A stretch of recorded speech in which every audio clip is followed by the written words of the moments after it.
Hello students, welcome to the e-learning class of Kakdeep Academy. Standard 4-এর বাংলা পড়াবো। তোমরা গত ক্লাসে পৃষ্ঠা 47-এর 5, 6 এবং 7 আমি করিয়ে দিয়েছিলাম, একটা ভালো করে তৈরি করে নিয়েছো। আর শুরুতেই তোমাদের বলে থাকি যে আগামী 7ই ডিসেম্বর তোমাদের স্কুল থেকে প্রশ্নপত্র দেওয়া হবে। ঘরে বসেই পরীক্ষা দেবে। পরীক্ষা দেওয়ার পর উত্তরপত্র স্কুলে জমা দিয়ে যাবে। তোমরা স্কুলে আসবে না, বাড়ির অভিভাবকদের স্কুলে পাঠাবে। আর সিলেবাস সম্বন্ধে বলি, পৃষ্ঠা 26 থেকে 47 টেক্সট বই পরীক্ষা হবে। ব্যাকরণ হবে অধ্যায় 2, 7, 8, 11, 13, 15, 18। তাহলে বাংলায় টেক্সট বইয়ের পরীক্ষা হবে 26 থেকে 47। ব্যাকরণ হবে অধ্যায় 2, 7, 8, 11, 13, 15 এবং 18। আর রচনা হবে রবীন্দ্রনাথ গ্রীষ্মকাল এবং দুর্গাপুজো। তো আজকের পৃষ্ঠা 47-এর দাগ 9-এর দাগের ছোট প্রশ্নগুলো করাবো। প্রথম প্রশ্ন আছে, কে কি করে সাগর পাড়ি দেবে? তো এখানে কে কিসে করে হবে, কি করে নয়, কিসে করে। কে কিসে করে সাগর পাড়ি দেবে? লেখো, কবিতার ছোট্ট ছেলেটি 9-এর ক। কবিতার ছেলেটি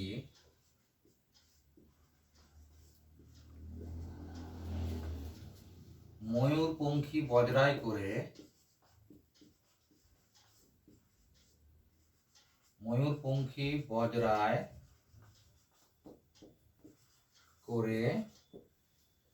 সাগর পাড়ি দেবে।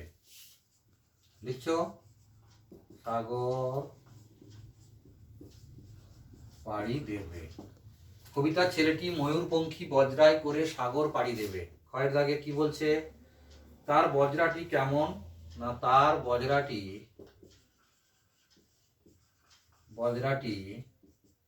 ময়ূরের মতো দেখতে। ময়ূরের মতো দেখতে। তার বজরাটি কেমন? তার বজরাটি ময়ূরের মতো দেখতে। কে কাকে নজরানা দেবে? গয়ের দাগে শুক্তি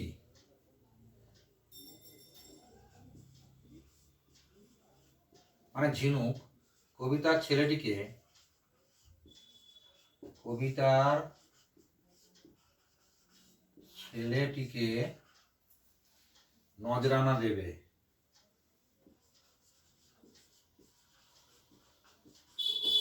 নজরানা দেবে। দেখেছো, শুক্তি কবিতার ছেলেটিকে নজরানা দেবে। শুক্তি কবিতার ছেলেটিকে নজরানা দেবে। দেখেছো, কে কাকে নজরানা দেবে? না, শুক্তি কবিতার ছেলেটিকে নজরানা দেবে। তারপরে কি আছে? ঘরের কে হলো, তার রাজ্য কতদূর পর্যন্ত বিস্তৃত? তার রাজ্য কতদূর বিস্তৃত? ঘ।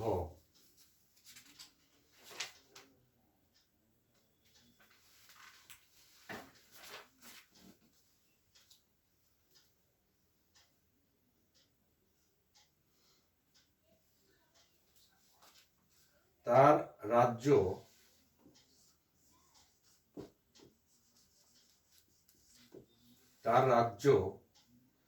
সপ্ত সাগর পর্যন্ত বিস্তৃত। সপ্ত সাগর পর্যন্ত বিস্তৃত। তার রাজ্য সপ্ত সাগর পর্যন্ত বিস্তৃত।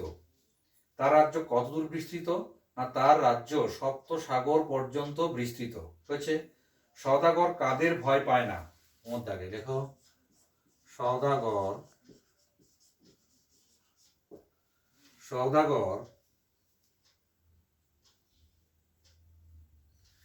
হাঙ্গর কুমির তিমিকে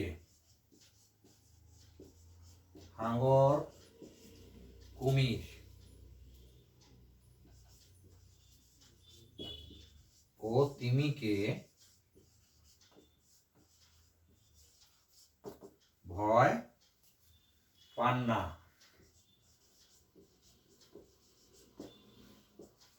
সওদাগর হাঙ্গর কুমির ও তিমিকে ভয় পান না হয়েছে। এখানে জলদস্যু কাদের বলা হয়েছে? চয়ের দাগে এখানে সিন্ধু গাজী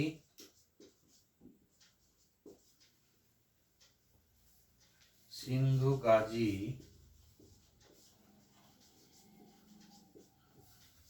মোল্লা মাঝি, সিন্ধু গাজী মোল্লা মাঝি, মোল্লা মাঝি, সিন্ধু গাজী মোল্লা মাঝি, সিন্ধু গাজী মোল্লা মাঝি ও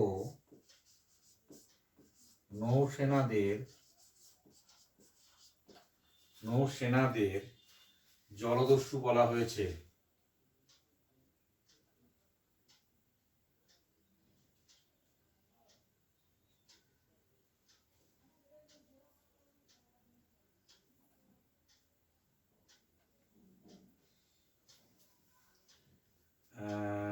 মাঝি মোল্লা, এখানে সিন্ধু গাজী মোল্লা মাঝি ও নৌসেনা রূপী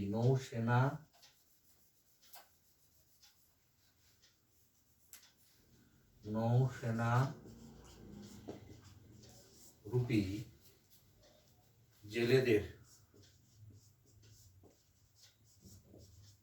মানে মাঝি মোল্লা ও জেলেরা, এখানে সিন্ধু গাজী মোল্লা মাঝি ও নৌসেনা রূপী জেলেদের জলদস্যু বলা হয়েছে। জলদস্যু, দেখো চয়ের দাগে এখানে কাদের জলদস্যু বলা হয়েছে, এখানে সিন্ধু গাজী মোল্লা মাঝি ও নৌসেনা রূপী জেলেদের, মানে নৌকার মাঝি মোল্লা আর জেলেদেরকে জলদস্যু বলা হয়েছে। এখানে কাদের, তাহলে আবার মুছে দেবো, আমি একবার বলে দিচ্ছি। কবিতার ছেলেটি ময়ূরপঙ্খী বজ্রায় করে সাগর পাড়ি দেবে। বজ্রা দেখো বর্গের রয়াকার অন্তস্থ, বজ্রায় করে সাগর পাড়ি দেবে। ক্ষয়ের দাগে তার বজ্রাটি ময়ূরের মতো দেখতে। গ সুক্তি কবিতার ছেলেটিকে নজরানা দেবে। ঘ তার রাজ্য সপ্ত সাগর পর্যন্ত বিস্তৃত। ও সওদাগর হাঙ্গর কুমির ও তিমিকে ভয় পান না। চ এখানে সিন্ধু গাজী মোল্লা মাঝি ও নৌসেনা রূপী জেলেদের জলদস্যু বলা হয়েছে। মুছে দেবো আমি। চ দাগ হয়ে গেছে।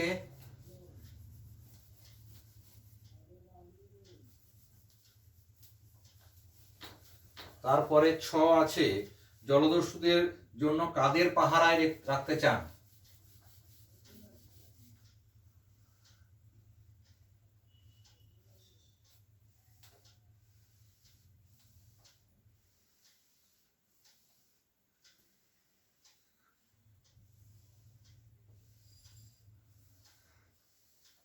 ও ভুল বললাম, আচ্ছা এটা ভুল বললাম, এই প্রশ্নটা হবে না। এখানে জলদস্যু বলতে কাদের বলা হয়েছে, এখানে জলদস্যু বলতে তোমার ওই তিমির হাঙ্গর ও কুমিরকে বোঝানো হয়েছে। এই প্রশ্নটা আবার বলছি, এটা হবে না, যে এটা তার পরের দাগের প্রশ্ন উত্তর। এখানে কাদের জলদস্যু বলা হয়েছে, এই প্রশ্নটা আমি আবার লেখাচ্ছি এই চয়ের দাগে। এখানে হাঙ্গর এই প্রশ্নটা আমি আবার লিখেছি। হাঙ্গর কুমির ও তিমিকে জলদস্যু বলা হয়েছে। জলদস্যু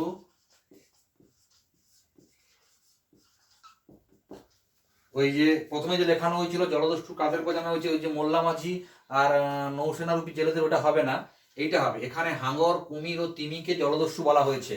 চয়ের দাগের উত্তরটা এটা হবে, এটাই দিস ইজ ফাইনাল। এখানে হাঙ্গর কুমির ও তিমিকে জলদস্যু বলা হয়েছে। আমি পরের উত্তরটা লিখিয়ে দিয়েছিলাম। ছয়ের দাগেরটা কি আছে, জলদস্যুদের জন্য কাদের পাহারা রাখতে চান? জলদস্যুদের জন্য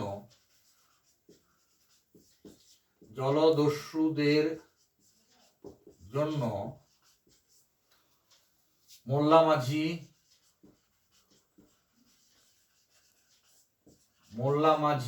ও জেলেদের পাহারায় রাখতে চান।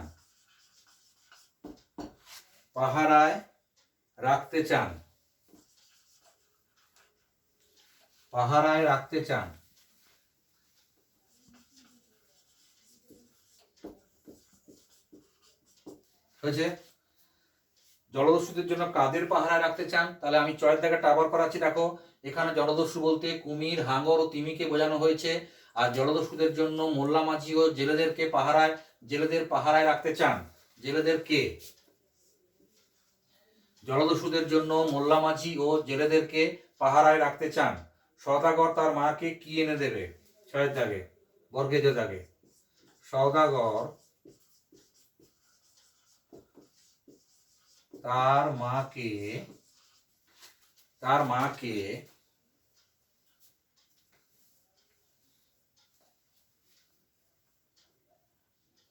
মণিমুক্ত, সওদাগর তার মাকে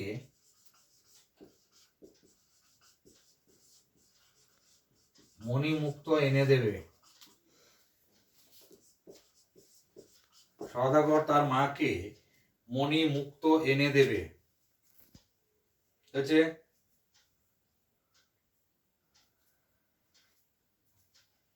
সওদাগর তার মাকে মণিমুক্ত এনে দেবে। কবিতায় কোন কোন রত্নের কথা উল্লেখ আছে? সোজা কবিতায়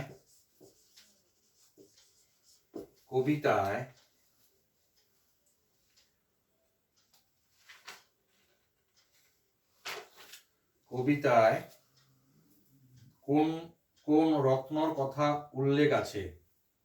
কবিতায় মুক্ত,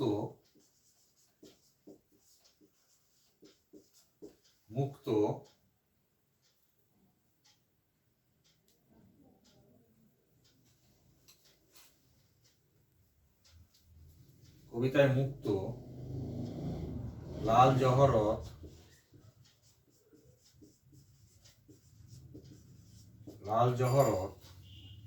পান্না চুনি,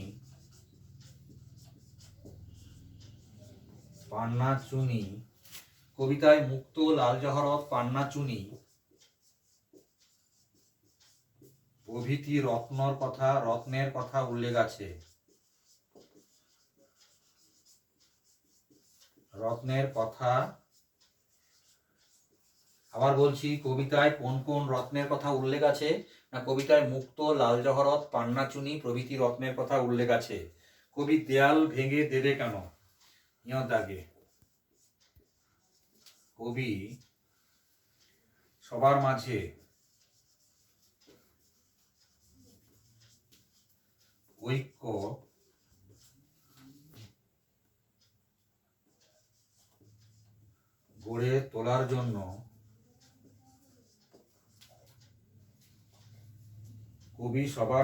ঐক্য গড়ে তোলার জন্য দেয়াল ভেঙে দেবে। ঠিক আছে, কবি দেয়াল ভেঙে দেবে কেন? না, কবি সবার মাঝে ঐক্য গড়ে তোলার জন্য দেয়াল ভেঙে দেবে। দেয়াল মানে ভেদাভেদ, বিভেদ, প্রাচীর, সেগুলো। কবি সবার মাঝে ঐক্য গড়ে তোলার জন্য দেয়াল ভেঙে দেবে। চয়ের দাগে, তাহলে চয়ের দাগের প্রশ্নটা আমি আরেকবার রিপিট করছি। এখানে কি প্রশ্ন আছে? এখানে জলদস্যু কাদের বলা হয়েছে? না, এখানে হাঙ্গর, কুমির ও তিমিকে জলদস্যু বলা হয়েছে। ছয়ের দাগে জলদস্যুদের জন্য মোল্লা মাছ, জলদস্যুদের জন্য কাদের পাহারায় রাখতে চান কবি? জলদস্যুদের জন্য, এখানে একটা কবি কথাটা ঢুকে দাও। কবি জলদস্যুদের জন্য মোল্লা মাঝি ও ছেলেদেরকে কবি জলদস্যুদের জন্য মোল্লা মাঝি ও জেলেদেরকে পাহারায় রাখতে চান। হয়েছে। সওদাগর তার মাকে মণিমুক্ত এনে দেবে। সওদাগর তার মাকে কি এনে দেবে? সওদাগর তার মাকে মণিমুক্ত এনে দেবে। ঝ, কবিতায় কোন কোন রত্নের কথা উল্লেখ আছে? না, কবিতায় মুক্ত, লাল জহরত, পান্না, চুনি প্রভৃতি রত্নের কথা উল্লেখ আছে। ইয়র দাগে কবি দেয়াল ভেঙে দেবে কেন? না, কবি সবার মাঝে ঐক্য গড়ে তোলার জন্য দেয়াল গড়ে দেবে। স্টুডেন্টস, এই গেল আজকের ক্লাস। তোমাদের সিলেবাস শেষ হলো আজকের এই ক্লাস দ্বারা। আর সিলেবাসটিকে ভালো করে পড়বে, আর ভালো থাকবে, সুস্থ থাকবে। পরের ক্লাসে আবার দেখা হবে।